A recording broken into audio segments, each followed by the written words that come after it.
Hello everyone, myself Dhanashri Patil, and in this video lecture we are going to see a pumping lemma for regular language. In the last video we have discussed the theorem of pumping lemma for regular language. This is the theorem and these three conditions we have to fulfill, then we can say the given language is a regular. If one of the condition fails to fulfill, then we can say the given language is a non-regular. We have already discussed this theorem. Next, we have seen the steps to how to prove the given language is a non-regular language. We will just take a quick uh, of those things, that is the steps. First step is what, we are using a contradiction method to proving the given language is a non-regular. So first we will consider the given language is a regular.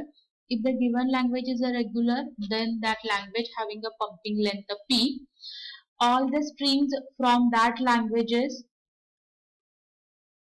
whose length is longer than p can be a pumped. Means the string whose length is greater than equal to p, we are pumping those strings. Then we can find a string yes from the given language whose length is greater than equal to p.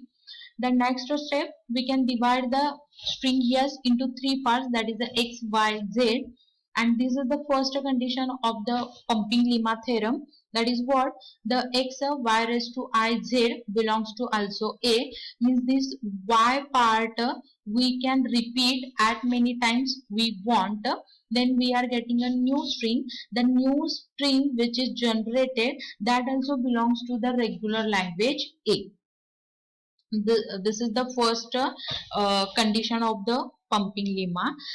Then we can try all possible ways to divide the string yes into the three parts, and all the three conditions of the pumping lemma theorem should be fulfilled by that string. Then we can say the given string belongs to the regular language, or the given language is a regular. If one of the condition is fails, the given language we can say a non-regular language. Now we will see some of the problems how to prove the given language is a non-regular language with the help of a pumping lemma. So here is a one example given to us. This language is given to us, and it is said that with the help of a pumping lemma we have to prove the given language is a non-regular language. Means this language is already we know that the non-regular language. How we can say the language is a non-regular language?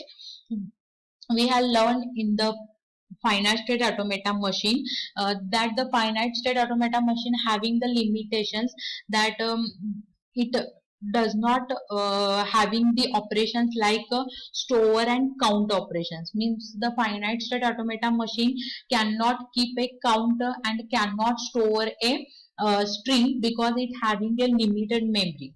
So here is the what the language is given, y, and the y is what, you can take a alphabet 0 and 1 and any number of combinations or iterations of that.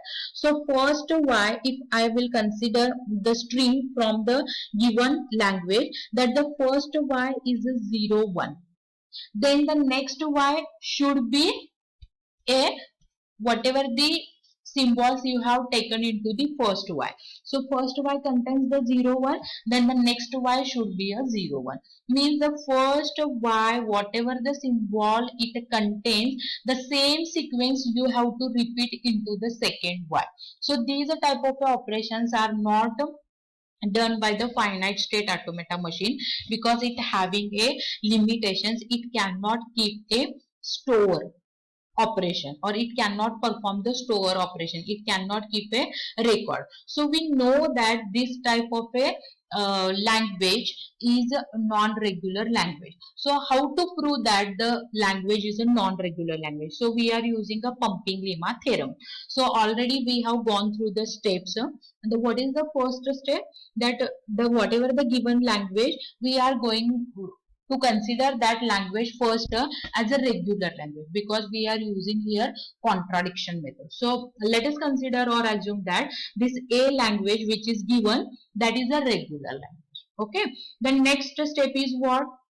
If the given language is a regular language, then that language having a pumping length of P. So now from this given language, I will consider a one string, that is a yes. What is that string? 0, this 0 having a pumping length P, then this one is as it is. Again this 0 from this string having a length pumping length P, then this one is as it is. Means how many times this 0 is going to be repeated, that many times this 0 is also going to be repeated. Now I will consider the pumping length P is a 7. So the string which we are getting by considering P as a 7 means this 0 is going to be repeated 7 times. This one is as it is. Then again this 0 is going to be repeated 7 times, and this one is as it is. So by considering the pumping length P7, the string which we are getting, that is this one, 0 7 times, then 1. Again these 0 7 times, then this one is 1. Now you can divide the string in any possible ways. Now in what way I have divided this string into the x, y, z part? The third, fourth, fifth and sixth zeros are considered as a y.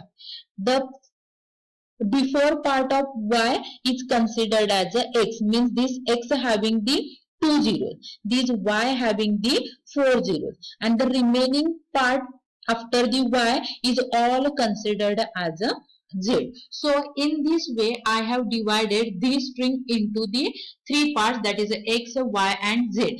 Here I have used this method to divide. You can make any possible combinations to divide the given string into the three parts. Now the first condition of our pumping lemma is what? X, y raised to I, z belongs to A for every I is greater than equal to 0. So we will see here the x, y raised to I, z, this I is considered as a 2. So y part you have to repeat twice time into the new string. So this x part is 0 0 taken is as it is.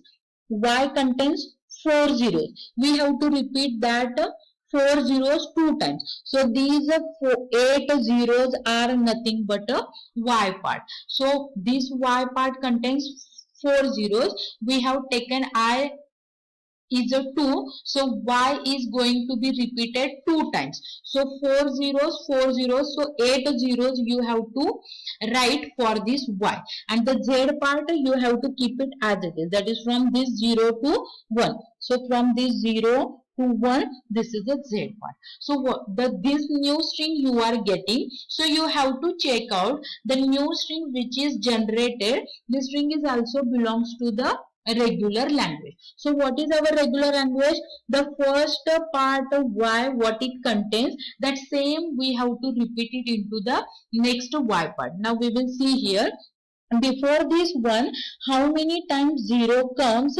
These many times 0 we have to repeat before this one. So let's count how many zeros are here before this one. 1, 2, 3, 4, 5, 6, 7, 8, 9, 10, 11 zeros are there before this one. So at this part also, this is the next part of y. So here also 11 zeros should be present before this one, but this is not exactly here. Here are the 11 zeros, here are the 7 zeros. So this string is not belonging to the A. So we can say that this language is a non-regular language. Why? Because all the three conditions should be satisfied at a time. Next we will see the remaining two conditions. What are those remaining two conditions? The length of y is greater than 0 and the length of x and y is always less than equal to p. So we will see here the y having a length of 4. So 4 is greater than 0. So the second condition is true. And the third condition, x having the length of 2 and y having a length of 4. So 2 plus 4 is a 6. So 6 is less than equal to p. P is what? 7. So the third condition is also fulfilled. But the first condition is not going to be fulfilled. What the theorem tells that all the three conditions should be satisfied at a time, then we can say the given language is a regular. But here the first condition is failed, so we cannot say the given language is a regular. So this language is becomes as a non-regular language. Hence, in this way we have learned how to prove with the help of pumping lemma the given language is a non-regular language. Thank you for watching the video.